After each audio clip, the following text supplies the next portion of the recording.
Chinese communist party की क्रूर zero Covid नीति के कारण चीनी लोग डरकर भाग रहे हैं।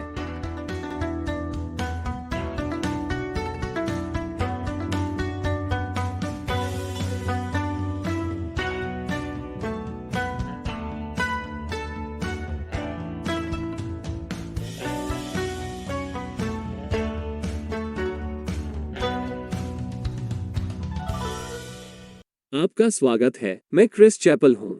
चीनी कम्युनिस्ट पार्टी डर के मारे चीन को चलाती है। यहाँ तक डॉक्टर डूम भी अपने देश लातविया में ऐसा नहीं करते हैं और उसका नाम डॉक्टर डूम है। लोगों के लिए पुलिस द्वारा पकड़ा जाना इतना आम है कि उन्होंने इसके लिए एक क्रिया बनाई है, गायब होना। कम्युनिस्ट शासन के लिए यह बहुत आम है। चीनी कम्युनिस्ट पार्टी की एक और क्रिया भी है, डॉजिंग। सीधे शब्दों में कहें तो इसका मतलब किसी चीज से लड़ना या संघर्ष करना है, लेकिन यह बहुत अधिक है। कम्युनिस्ट पार्टी एक समूह को दुश्मन के रूप में नामित करती है और पूरे समाज को उनके खिलाफ डॉजिंग करना चाहिए। फालुन गोंग बहुत लोकप्रिय हो रहा है। डॉजिंग। ईसाई अब भी मानते हैं कि ईश्वर कम्युनिस्ट पार्टी से ऊपर है। Dodging. Winnie the Pooh. Dodging. और जब आप छोटे अलग थलग समूहों को लक्षित कर रहे हो तो यह बहुत अच्छा काम करता है। लेकिन चीन की जीरो कोविड नीति ने चीजें बदल दी हैं।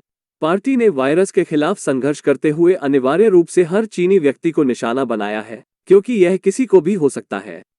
इसलिए कम्युनिस्ट पार्टी एक खास समूह को अलग थलग करने और निशाना बनाने की बजाय अब सभी को सता रही है। मुझे लगता है कि कौन सा प्रगतिशील है। हैशटैग शामिल। जीरो कोविड की नीति बिल्कुल बेतुकी है। आप एक छूत की बीमारी को उस तरह से नहीं संभाल सकते जिस तरह से आप एक चीनी असंतुष्ट को संभालते हैं। जो शर्म की बात है, क्योंकि कोविड सचमुच एकमात्र ऐसा समय होगा जब मुझे चीनी अधिकारियों को कुछ गायब होते देखकर खुशी होगी। इतना कीटाणुनाशक हवा में छिड़कना निश्चित रूप से लोगों के स्वास्थ्य के लिए अच्छा है।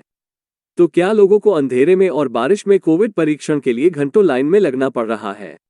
लेकिन यह सिर्फ लोगों का कोविड परीक्षण नहीं हो रहा है। यह भी बिल्लियां हैं, हंस, अन्य जानवर बड़े और छोटे, क्योंकि वही जो बुफे में कोविड फैला रहा है। छींक रक्षकों की कमी नहीं। यह केकड़ा पैर है, लेकिन कोविड कहीं भी हो सकता है। इसलिए वे जूते के ट्रक और ग्वेनेथ पाल्ट्रो जैसी निर्जीव वस्तुओं का परीक्षण करते हैं। आप उसकी एक्टिंग देखिए और बताइए कि वो लकड़ी की नहीं बनी है।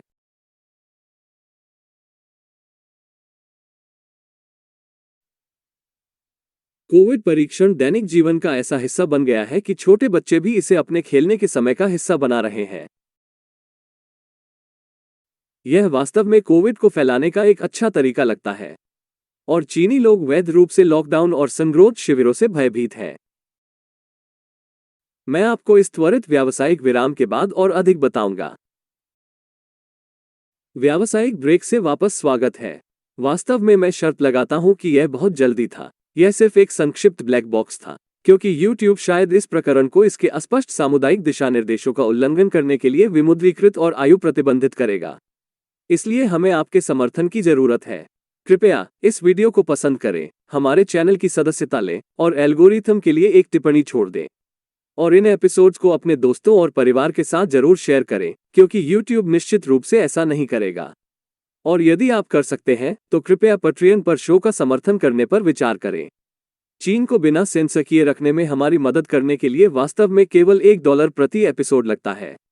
लिंक नीचे है। चीन में फिलहाल 232 मिलियन से अधिक लोग लॉकडाउन में हैं।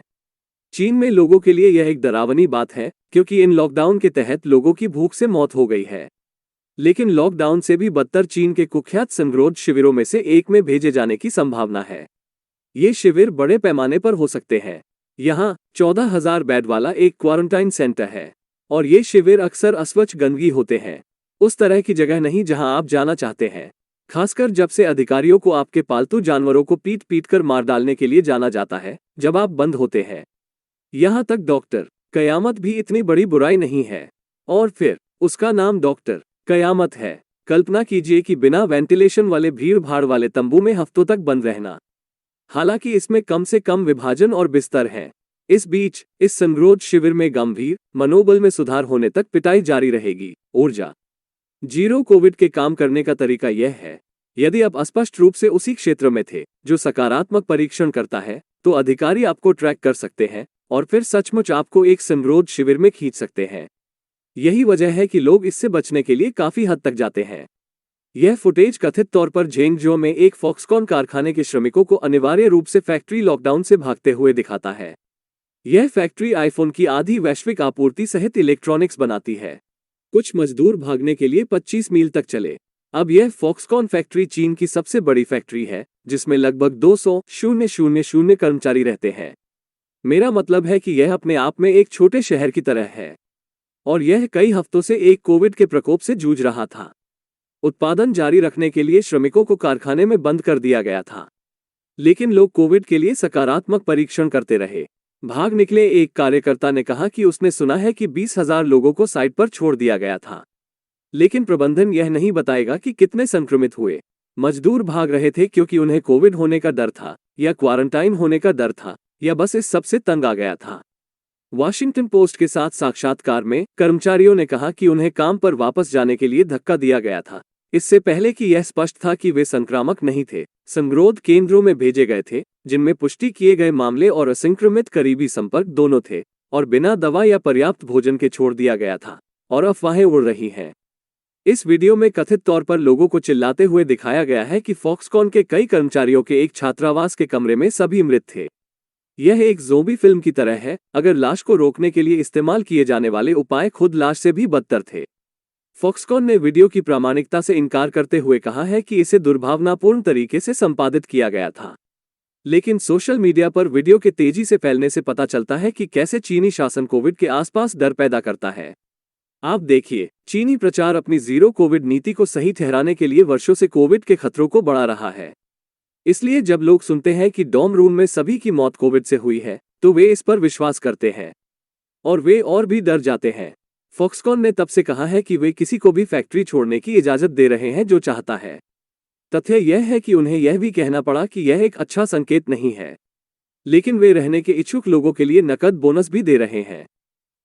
इस बीच पृथ्वी पर सबसे खुश जगह कुछ अनिवार्य मजा लागू कर रही थी। उम्मीद है कि वहां कोई भूखा न रहे, क्योंकि मुझे यकीन नहीं है कि प्रेतवादित हवेली में और भी भूतों के लिए जगह है या नहीं।